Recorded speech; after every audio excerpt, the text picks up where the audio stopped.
Video editing lets you travel the world, work on your terms, and earn big. 4 years ago, I quit my corporate job, traveled the world, and now I work on $3,000 to $6,000 video projects with absolute freedom. But when I started, I had no roadmap.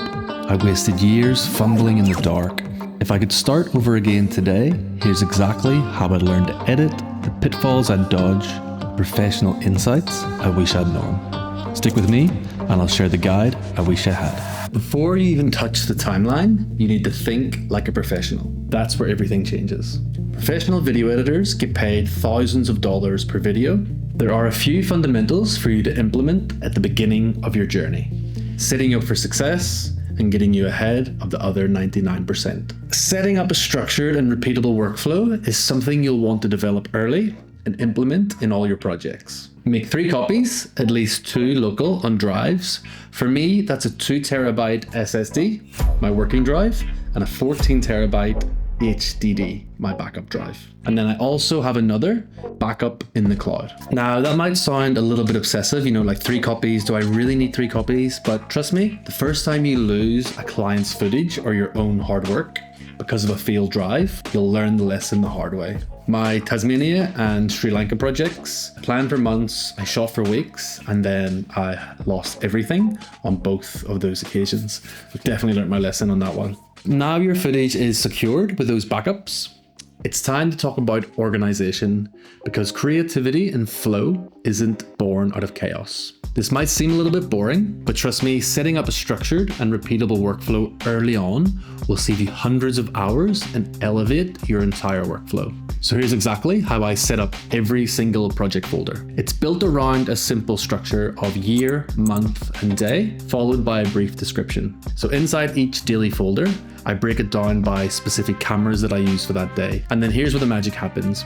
When I open up Vinci Resolve, I just drag that main folder into my media pool, and then instantly, every single folder structure is replicated within Vinci, so it's organized perfectly. Next, I bring the organized media directly on the timelines. So for me, every single day that I shot will be a separate timeline. And it might sound like a little bit of extra work, but it means I can quickly review everything from a specific day without getting lost. From then, my process is 3 steps. I'll do a first pass on the content, so I'll do a rough pass, cutting footage and making initial selects. Then I'll go back, I'll refine those selects, getting it tighter. And then finally, I'll do a third pass, often focusing on pacing and key moments in the footage. Only after I've done these 3 passes do I even think about my actual edit. Sometimes I'll add annotations or markers as I'm going through the footage. So basically, if I see a clip that I like, or if I get an idea that comes up while I'm cutting through the footage, I'll put an annotation for something to come back to when I'm putting the edit together. So this systematic approach doesn't just save you hours of fumbling later, builds a foundation that truly separates the professionals from the amateurs, helping you stay consistent without burning out. More on burnout in just a minute. Here's a hard truth about being a professional, one that often gets overlooked. Professionals don't clock in and clock out. Forget Monday to Friday, 9 to 5. This isn't a job. It's 24/7, 7 days a week. Once you commit to a creative career, there are no days off in the traditional sense. It's both a blessing and a curse. If you're just editing for a few hours on a Sunday and then not thinking about it again until Thursday night, you're not in the game to turn professional. Real growth and true mastery comes from showing up every single day, even when you don't feel like it. The path demands consistency, obsession, and sometimes real sacrifice. So don't take that lightly. So we talked about showing up every single day, right? But here's the often missed piece of the puzzle, and it directly answers how you stay consistent without burning out. A true professional knows when to increase and decrease their intensity dial. Burnout isn't just real, it's the #1 killer of creative careers. If you're always trying to push 100% all of the time, you're going to crash, and you're going to crash hard. And if you're too relaxed, you'll never hit your goals. So knowing when to sprint, knowing when to maintain, and then most crucially, knowing when to slow down and recharge is the hallmark of a true professional.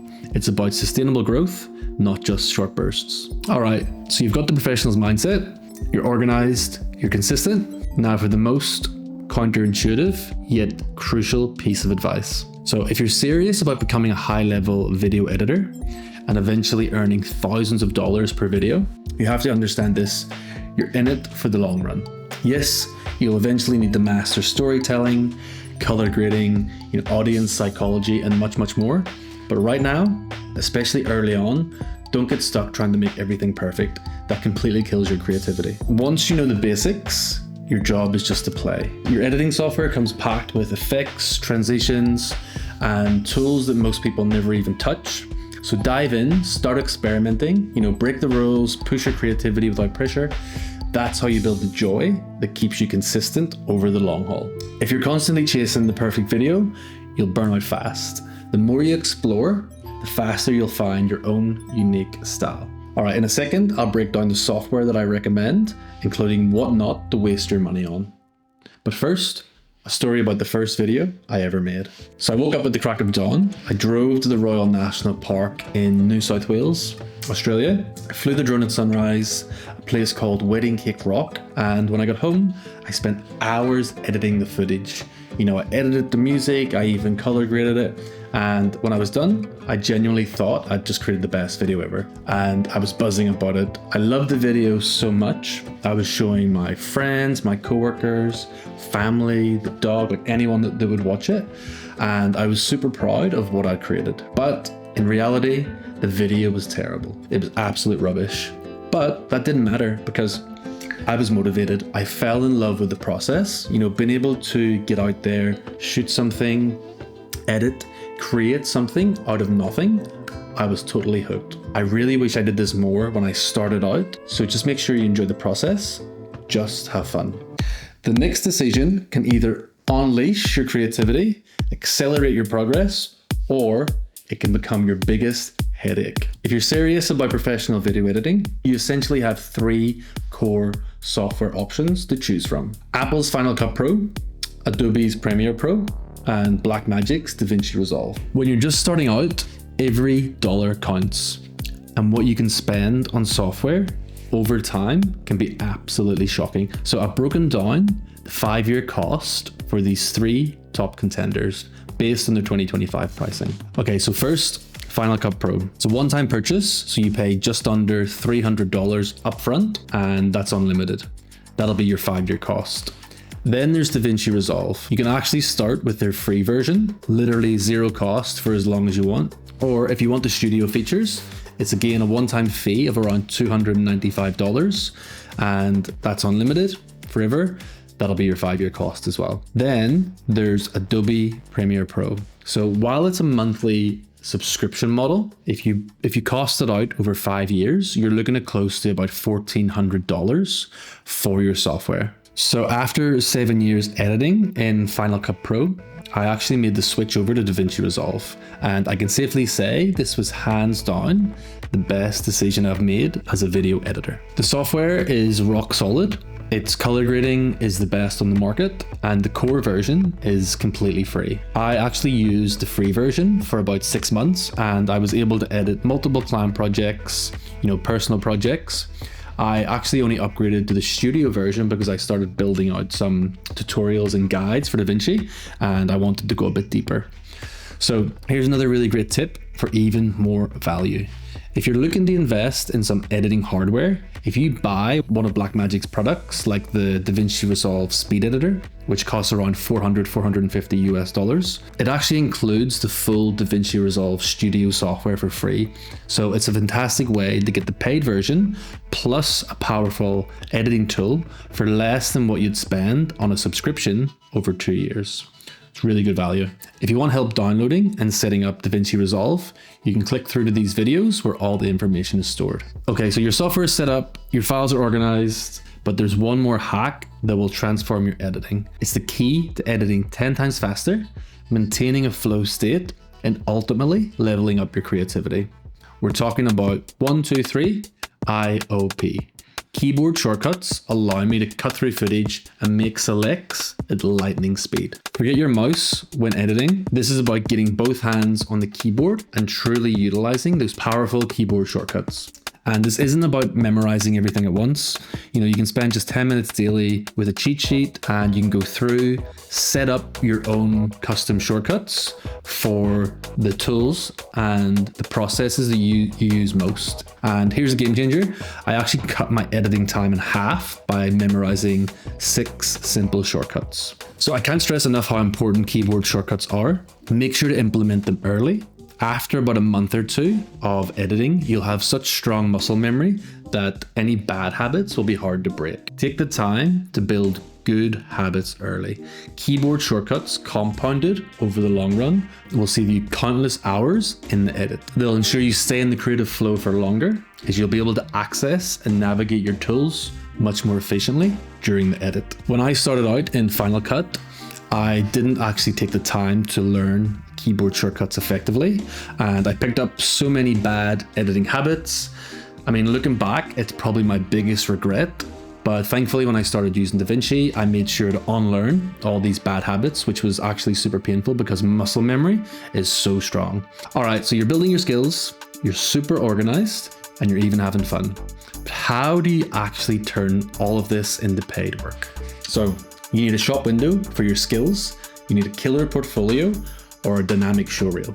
This isn't just about technical skills, it's about learning through completion, learning from feedback, and learning to market yourself. Many aspiring editors get stuck in the endless tutorials without ever finishing work. Completing a project for your portfolio is where the real hands-on learning happens. You hit roadblocks, you make creative decisions, and you'll solidify your abilities in a real-world context. Okay, so the shop window. The good news is you don't need a fancy website. You can actually build a professional portfolio on a site like Notion completely free. You can turn it into a simple web page and then easily share it with potential clients. So I do this all the time. When I was starting out, I did a lot of unpaid photo shoots and video shoots. This wasn't about undervaluing myself. This was about getting crucial reps in, gaining experience working with talent and products, getting used to deadlines, and crucially, it was a prime opportunity to receive feedback that genuinely helped me grow. Now, for an insider tip that's often overlooked, but incredibly powerful. Always collect client testimonials, even for the unpaid shoots. Their positive words are absolute gold. I personally use a tool called Senja to easily collect and showcase these testimonials on my portfolio. Social proof is incredibly powerful. It's someone else vouching for your skill, and clients trust that more than anything you can say about yourself. Once you've built your portfolio, you've filled it with all these testimonials, where do you actually find work? So for starters, you can actually use places like Upwork or freelancer.com. They're excellent places to gain early traction, build your reputation, start earning small amounts, and they're great for just getting those first few client wins. However, and this is crucial for the long game, the best work from the high paying projects often come from word of mouth and usually referrals. So this doesn't happen overnight. It's a testament to consistently delivering high quality work, exceeding expectations, and building strong client relationships over time. Think about it as compounding trust. The longer you're in the game, the more these opportunities will find you. Another massive avenue for professional editors today is having a strong social media presence, especially on visual platforms such as Instagram. It acts as a constantly updated dynamic portfolio, and it's a direct way for potential clients to discover your work. You're not just looking for the jobs, you're creating the opportunities for the jobs to find you. Finally, I'd like to highlight that every platform I've just mentioned here, so DaVinci Resolve for editing, Notion for your portfolio, Senja for your testimonials, and even places to find work like Upwork, Freelancer, and then your socials like Instagram. All of these are completely free to set up and start using.